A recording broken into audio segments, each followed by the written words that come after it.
যদি 10 মিনিটের মধ্যে এরকম একটি ডেজার্ট রেসিপি খেতে মন চায় তাহলে একবার এইভাবে বানিয়ে দেখতে পারেন। আর এই ডেজার্টটা কিন্তু গেস্টদের জন্য একদমই পারফেক্ট রেসিপি। প্রথমে ডেজার্ট রেসিপিটি দেখে নিন, তারপরে যদি ভালো লাগে আপনারা অবশ্যই বাড়িতে একবার ট্রাই করবেন। আমি এখানে প্রথমে 500 ml দুধ নিয়ে নিচ্ছি। দুধটাকে প্রথমে জাল করে নেব এবং অল্প একটু দুধ রেখে দিয়েছিলাম গরম করে। এবার দুধের মধ্যে দিয়ে দিচ্ছি 1 চামচ কাস্টার্ড পাউডার আর 2 চামচ এখানে মিল্ক পাউডার। কাস্টার্ড পাউডার না থাকলে আপনারা মিল্ক পাউডারটা একটু বাড়িয়ে দেবেন, আর যদি কাস্টার্ড পাউডার থাকে তাহলে অবশ্যই অ্যাড করবেন। কাস্টার্ড পাউডার দিয়ে কিন্তু এই মিষ্টিটা খেতে ভালো লাগে। এবার মিশিয়ে একটা সাইডে রেখে দিচ্ছি। কাস্টার্ড পাউডার আর গুঁড়ো দুধ ভালো করে মেশানো হয়ে গিয়েছে। এবার দুধটা গরম হয়ে গেলে কিন্তু কাস্টার্ড পাউডার দিয়ে দিতে হবে।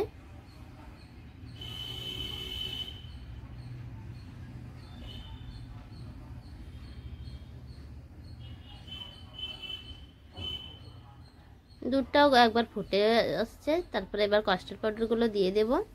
এবার দিয়ে দিচ্ছি এখানে 2টো এলাচ, আর আমি এখানে 2 চামচ চিনি দিয়ে দিয়েছি। দুধের মধ্যে বেশি চিনির প্রয়োজন পড়বে না, যেহেতু এখানে কাস্টার্ড পাউডার মেশানো হবে তাই এমনিতেই মিষ্টি হয়ে যাবে। এবার কাস্টার্ড পাউডারটা অল্প অল্প করে মিশিয়ে দিতে হবে আর অনবরত নেড়ে চেড়ে নিতে হবে, নাহলে কিন্তু জলদি ঘনত্ব হয়ে যায়। সেই জন্য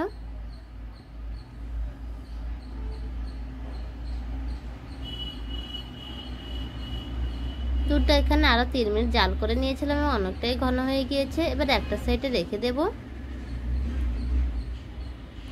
আর এই দুধটা কিন্তু একটু ঘন করেই নামাতে হবে, তাহলে পরে ভালো লাগবে খেতে।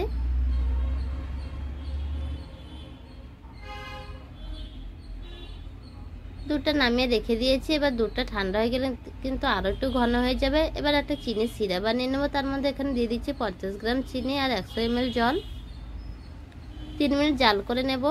কোনো তারের প্রয়োজন পড়বে না, শুধু একটু অয়েলি টেক্সচার হলেই গ্যাসের ফ্লেম বন্ধ করে দিতে হবে।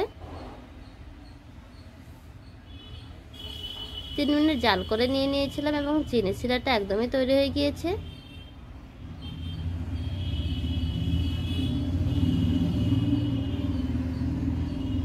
এবার আমি এখানে কয় পিস ব্রেড নিয়ে নিয়েছি। আমি এখানে 6 পিস ব্রেড নিয়ে নিয়েছি। আপনারা চাইলে কিন্তু এই ডেজার্টটা আরও বেশি ব্রেড দিয়েও বানিয়ে নিতে পারবেন। আমি শুধুমাত্র এখানে 6 পিস দিয়ে বানিয়ে দেখাচ্ছি।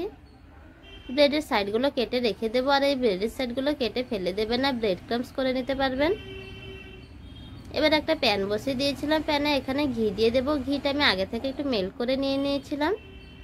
এখানে আপনারা চাইলে কিন্তু ডিপ ফ্রাইও করে নিতে পারেন, তবে আমি এখানে কিন্তু অল্পই ভাবে ভাজা করছি।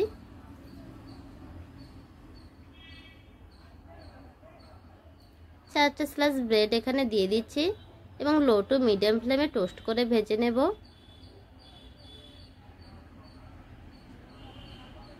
আপনারা চাইলে এখানে ঘির পরিবর্তে তেল দিয়েও ভেজে নিতে পারবেন, কিন্তু বেশি ফ্রাই করবেন না, বেশি ফ্রাই করলে কিন্তু খেতে ভালো লাগবে না।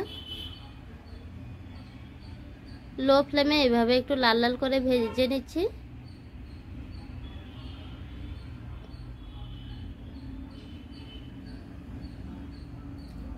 ডেজার্ট রেসিপিটি কিন্তু খুবই জলদি বানানো হয়ে যায়, তাই যদি আপনাদের খেতে ভালো লাগে হুটহাট করে এভাবে একবার বানিয়ে দেখতে পারেন।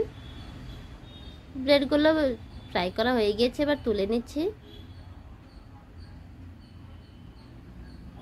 আমি এখানে স্যালো ফ্রাই করে নিয়েছি, তবে আপনারা চাইলে কিন্তু এখানে ডিপ ফ্রাইও করে নিতে পারবেন, তবে বেশি তেলে ভাজলে একটা আনহেলদি লাগে, সেই জন্য আমি এখানে অল্পই ভাবে ভেজে নিচ্ছি। এবার আরও বাকিগুলো ব্রেড এখানে ভেজে নেব। ব্রেডগুলো ভাজা হয়ে গিয়েছে। এবার সুগার সিরাপের মধ্যে একটু ডিপ করে নিতে হবে। সুগার সিরাপের মধ্যে রেখে দেবেন না, ব্যাস একটু উলট পালট করে দিলে হয়ে যাবে। এবার যে পাত্রে ডেজার্টটা সেট করবেন সেই পাত্রের মধ্যে নিয়ে নেবেন।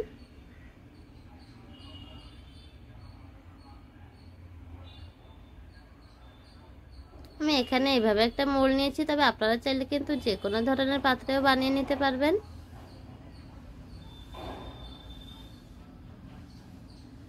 এবার দুধের মিশ্রণটা দিয়ে দেব। দুধ কিন্তু এখানে ঠান্ডা হয়ে অনেকটাই ক্রিমি টেক্সচার হয়ে গিয়েছে আর দেখতেও ভালো লাগবে।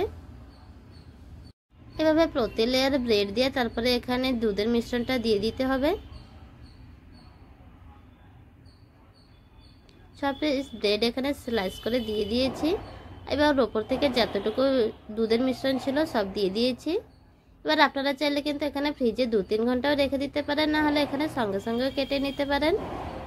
এবার ওপর থেকে চাইলে অল্প একটু ড্রাই ফ্রুটসও দিয়ে দিতে পারবেন।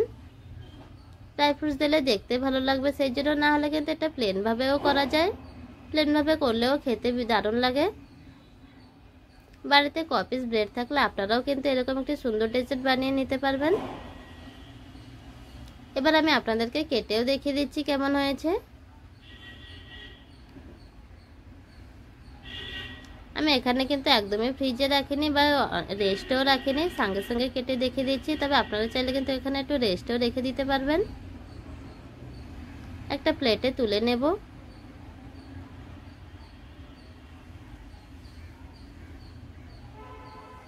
ডেজার্ট রেসিপিটি কত জলদি ও কত সুন্দরভাবে হয়েছে দেখতে পেলেন। তবে আপনারা যদি চান তাহলে অবশ্যই একবার বানিয়ে দেখতে পারেন, আর কেমন লাগে খেতে আমাকে অবশ্যই একবার জানাবেন। সুন্দর ডেজার্ট রেসিপিটি আপনাদের যদি ভালো লেগে থাকে অবশ্যই একবার ট্রাই করে দেখবেন, আর পেজটিকে অবশ্যই একবার ফলো দিয়ে রাখবেন। আজকের রেসিপিটি এই পর্যন্ত। দেখা হচ্ছে আবার একটি নেক্সট কোনো ভিডিও।